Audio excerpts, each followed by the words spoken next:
अपना अनुभव कहते हैं, जितनी असुविधा होती उतने श्यामा श्याम में मन डूबता है, जितनी सुविधा होती विषय में डूबता है, श्यामा श्याम में नहीं। इसकी चाल में मत फंसो, आपके लिए कह रहा हूं। कुछ दिन पहले एक उपासक कई बातें रखी कि मेरी अशांति का कारण मेरा मंत्र में मन नहीं लगता। चलो राधा राधा बोलो, इसमें भी नहीं लगता, किसमें लगता है? इसमें चलो वो जपो।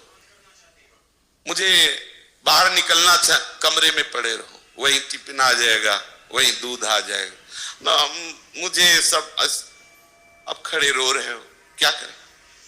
भागो, कहां भागोगे? भागो, देखो विश्राम मिलेगा। कुछ ऐसे मंद बुद्धि के हैं, सोचते शरीर को छोड़ दे, तो छोड़ के देख लो, अनंत जन्म भटकते रहोगे, कहीं विश्राम नहीं मिलेगा। जानते हो शरीर छोड़ना कोई विश्राम स्थान है क्या?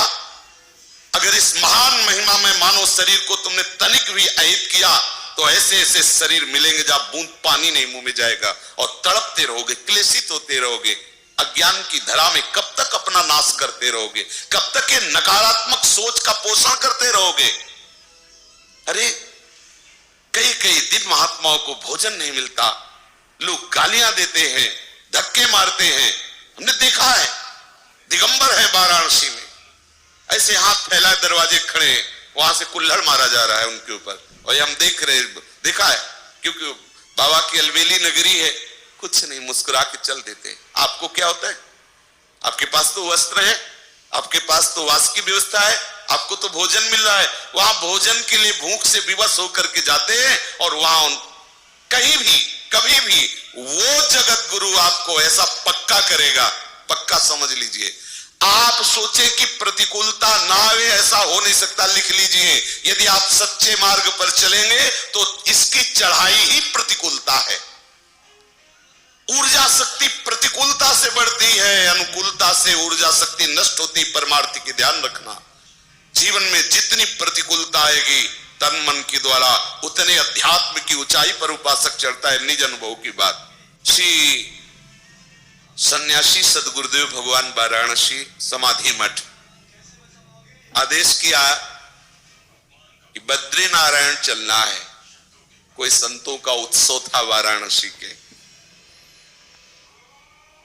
और अपना तो हृदय में आग लगी हुई थी कि यदि मैं वही हूं तो कैसा हूं, कौन हूं? मुझे ब्रह्मबोध होना चाहिए। नई अवस्था, बस एक ही लगन थी, मुझे ब्रह्मबोध होना चाहिए। गुरुदेव भगवान का आदेश बद्रीनाथ, मुझे पता था कि वहां व्यवहार का उत्सव है, भंडारा और सब जैसा होता है संतों का, ऐसा मन में लगा कि गुरु आज्ञा का उल्लंघन।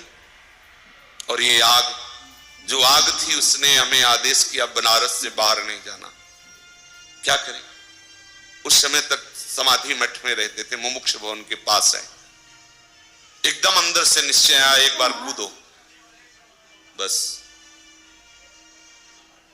एक दो वस्त्र लिए बाहर निकले तो जो गेट द्वारपाल थे, और उनका इस समय आप कहां जा रहे हैं? तो हमने कहा प्रश्न करने की जरूरत नहीं, सदगुरुदेव भगवान पूछे तो कह देना अस्सी घाट में है। चले गए, क्योंकि पास कुछ ले रहे थे, चेक करने की जरूरत नहीं। आश्रमों में ऐसा होता, और ऐसा होना भी चाहिए कि उनकी सुरक्षा में सहयोग देना चाहिए जो जहां है, क्योंकि उससे भी तो प्रश्न होते हैं। अस्सी घाट में जब आए तो निश्चय किया, यह हम हृदय की बात करें, आज के बाद कभी अर्थ स्पर्श नहीं करेंगे जब तक ब्रह्मबोध नहीं होगा। आज के बाद किसी के दरवाजे पर भिक्षा के लिए नहीं खड़े होंगे, और किसी को अपना मित्र नहीं बनाएंगे। वाराणसी के घाटों में रहने का निश्चय, आकाश वृत्ति से जो मिल जाएगा हमारे पास आ जाएगा, हमारे विश्वास पूर्वक, ऐसा नहीं कि दान पुण्य जैसा तो हम उसे पालेंगे, ऐसा भावना करके। संध्या काल में देखा, दंड लिए हुए गुरुदेव भगवान आए, साष्टांग दंडवत किया। उनका क्या उद्दंडता है? हमारा जो उद्दंडता तो है, पर हम रोने लगे क्योंकि हृदय में पीड़ा थी। उनका महाराज जी आपको हृदय की बात कहता हूं, जब तक मुझे ब्रह्म बोध नहीं होता मुझे कुछ अच्छा नहीं लगता। मुझे बद्रीनारायण जाना और वहां संतों की संगोष्ठी, मुझे बस एक आग लगी हुई, मुझे ब्रह्म बोध। ऐसे होता है ब्रह्म बोध, घाट में पड़े रहने से भिक्षा तो चाहिए ना, वास्तु चाहिए ना, ऐसे ऐसे होता। वो तो गुरु का मतलब माता होती है ना, अत्यंत दुलार। हम का आपके सामने वचन देते हैं, किसी के घर में नहीं जाएंगे, किसी आश्रम में नहीं जाएंगे, किसी छत के नीचे नहीं, यही घाट में रहेंगे, किसी से मांगेंगे नहीं, अर्थ नहीं छुएंगे, कभी आपको कोई ये कहेगा नहीं कि आपका शिष्य ऐसा, कभी आप निश्चिंत रहिए। बोले जो मनावे सो करिए, चले गए। और काफी दिनों के बाद जब उन्हीं घाटों पे मिले तो ऐसे दंड सहित ऐसे हृदय से लगाया, बस ऐसे मौन रहे, कुछ बोले नहीं, बस ऐसे। अब कभी इतना सेतुआ मिल जाता जैसे भिक्षुकों को बांटते हैं, कभी 1-2 पीस बर्फी मिल जाती, गंगा जल पान।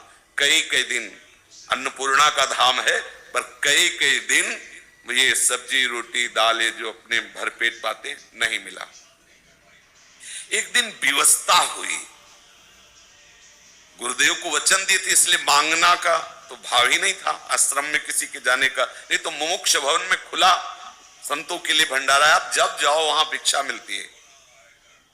लेकिन वो जो आग थी ब्रह्म बोध प्राप्त करने की, उसने ये सब कर दिया।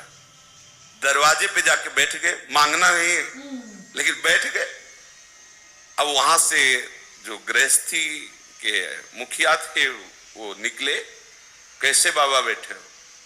ऐसे ही बैठ गए। भोजन पाओगे? उनका जैसी प्रभु की इच्छा, महादेव की जैसी इच्छा, बैठो। 2 घंटे तक नहीं आए, 2 घंटे बाद आए। अच्छा भोजन के लिए हमने नहीं कहा था, उन्होंने ही कहा, पर गए इसी इरादे से थे अंदर से कि कुछ तो उनका हम लोग प्याज लहसुन पाते हैं, आप प्याज लहसुन पाते हैं? हम कहा नहीं। तो बोले फिर जाएंगे। बहुत हंसी आई मन की चाल पर जब बाहर ले कर, ठीक इसको ठीक दंड दिया गया। ये तो ये परमार्थ क्या है आपने अभी देखा नहीं है, लेकिन उसी परमार्थ का फल आपको केवल आज्ञा पालन से मिल जाएगा। आपने देखा कहा है कि मन कैसा उपद्रव करता है, किस किस तरह से, और ठाकुर कैसे जला के उसे परिपक्व करते हैं। ये वृंदावन धाम है, ये सब आपको यहाँ नहीं करना है। आप तो बस श्यामा श्याम श्यामा श्याम रज में लुटना है। जब हम आपको समझाते हैं तो आपको लगता है कि कुछ तो हम में है। आप ये नहीं समझते कि माँ बच्चे को दुलार करती तो बच्चे की योग्यता देख के करती, कि मेरा बच्चा है इसलिए दुलार करती। इसलिए सब, चाहे गृहस्थ हो चाहे विरक्त हो, गुरु वचनों के अनुसार चलोगे तो परमार्थ की ऊंचाई पर स्थित हो जाओगे, और मन की चाल पे चलोगे तो भटकना ही है। ये तुम्हें दिखाएगा कि हम यमुना किनारे खूब भजन करेंगे।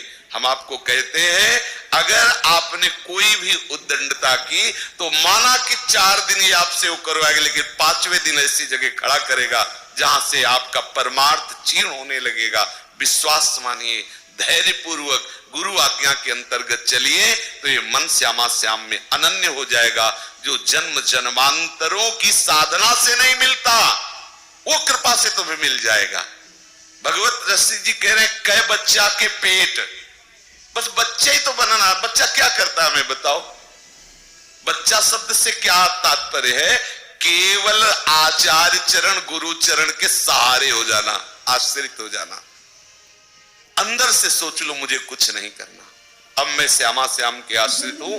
हे श्यामा श्याम, जैसे अपने प्राय सत्संग में कहते रहते हैं, आप ही हमारे साधन हो और आप ही हमारे साध्य हो। तो हमारे साधन का तात्पर्य क्या है? मैं आपकी शरण में हूं, आपके आश्रित हूं। अब आप जो करवाना चाहो तो देखो, महापुरुषों ने इसी बात का अनुभव किया है। तब उनसे जब बात करो कि प्रभु भजन निरंतर कैसे होता है, तो कहते प्रभु की कृपा से होता है। किसी भी सिद्ध महापुरुष से बात करके देखो, आपके जीवन की इस उच्चतम अवस्था पर पहुंचने का आपका क्या साधन रहा है, तो कहते सिर्फ गुरु कृपा, सिर्फ आचार्य कृपा, सिर्फ भगवत कृपा। किसी भी महापुरुष से पूछ लो, क्योंकि जो वास्तविक भजन होता है वो दिखाई देता है कि मैं कर नहीं रहा, ये तो प्रभु की तरफ से हो रहा है। सच्ची मानिए, ऐसे ही चल रहे हो, अचानक वृत्ति फंसी, कोई हमारा चिंतन नहीं, और क्या कहां से कहां पहुंचा दिया कि चलने की ताकत नहीं रही। कहीं ऐसा लगा कि कहीं गिर न जाए, कोई आश्रय लेके बैठ, कोई चिंतन हमारा नहीं, कोई प्रयास हमारा नहीं, कहां पहुंचा दिया। इसलिए आश्रित हो जाओ, दृढ़ता पूर्वक आश्रय श्री श्यामा श्याम के चरणारविंद का और अनन्य चिंतन प्यारे जू के नाम का, रूप का, लीला का। बैठ जाओ, ये सब मन की जो भागा दौड़ हटाओ, विश्राम कर लो।